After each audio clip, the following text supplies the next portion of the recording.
और अब खबर विस्तार से मैं हूं आपके साथ पवन पांडे। धान खरीदी समितियों को बड़ा झटका लगा है। सहकारिता विभाग ने वैकल्पिक समितियों के गठन के निर्देश दिए हैं।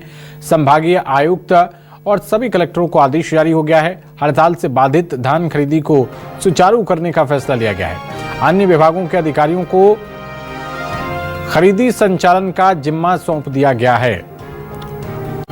तो सहकारिता विभाग ने वैकल्पिक समितियों के गठन के निर्देश दे दिए हैं। रायपुर से ये बड़ी खबर आप तक पहुंचा रहे हैं। संभागीय आयुक्त और सभी कलेक्टरों को आदेश जारी कर दिए गए हैं। हड़ताल से बाधित धान खरीदी को सुचारू करने का फैसला लिया गया, क्योंकि इस बार नोडल ऑफिसर जिले के कलेक्टर बनाए गए हैं। धान खरीदी की पूरी जिम्मेदारी जिले के कलेक्टर्स की है।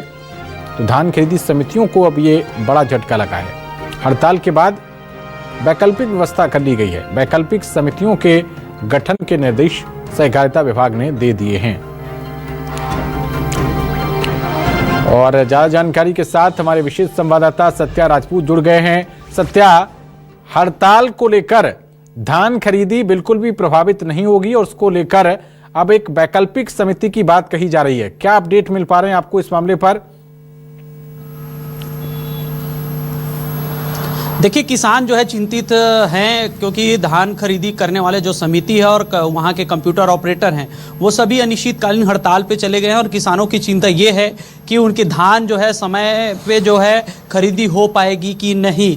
तो आज जो आदेश जारी हुआ है तो कहीं ना कहीं किसानों के जो चिंता है वो दूर करने वाला जो है आदेश है। आदेश में स्पष्ट तौर पे कहा है कि जो है धान खरीदी समिति जो है हड़ताल में है और ऐसे में जो है धान खरीदी जो है बाधित हो जाएगा। इसीलिए जो है सभी कलेक्टर और संभागायुक्त को पत्र जारी किया गया है कि जो विभागीय अधिकारी हैं, जैसे कि सहायक निरीक्षक, वरिष्ठ सहकारी निरीक्षक, सहकारी विस्तार अधिकारी, खाद्य विभाग, कृषि विभाग, राजस्व विभाग के तमाम जो अधिकारी हैं उनको धान खरीदी में जो है प्रबंधक बनाकर धान खरीदी शुरुआत करने के जो है निर्देश दिए गए हैं। और ऐसे में सीधा सीधा एक बड़ा झटका उन लोगों को लगा है जो अपनी मांगों को लेकर अनिश्चितकालीन हड़ताल पे चले गए हैं, चाहे वो कंप्यूटर ऑपरेटर की बात करूं या फिर धान खरीदी केंद्र के जो तमाम जो पदाधिकारी हैं उनकी बात करूं।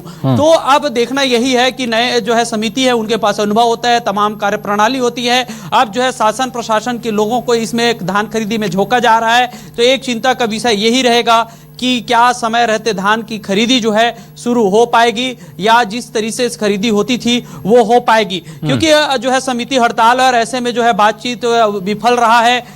कई दौर के बातचीत हुई है, उनके मांगों को लेकर अभी तक की कोई समझौता नहीं हो पाई है। ऐसे में जो है किसान अब भी चिंतित है, लेकिन थोड़ा सी राहत की बात यह है कि वैकल्पिक व्यवस्था के लिए निर्देश जारी हो गया है। जी सत्या, कोई टकराव के हालात तो नहीं बन सकते हैं? नई समितियों के गठन की बात कही जा रही है, पुरानी समितियों से जुड़े हुए लोग हड़ताल पर हैं, आपस में ही टकराव अगर हो गया, इससे निपटने को लेकर क्या कुछ कोई जानकारी आपकी बात हुई हो संबंधित अधिकारियों से?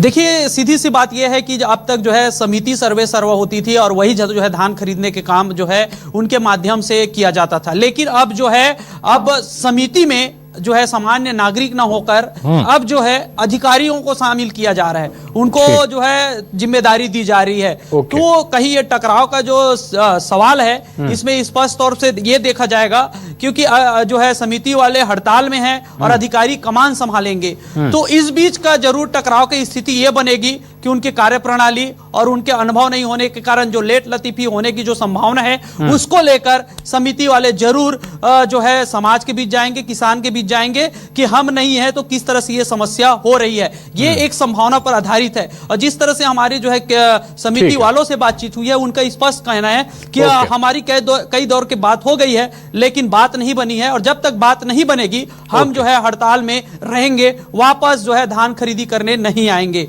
देखिए, स्पष्ट तौर पे उनकी चेतावनी है। चलिए, आप सत्या इस मामले पर नजर बनाए रखिएगा।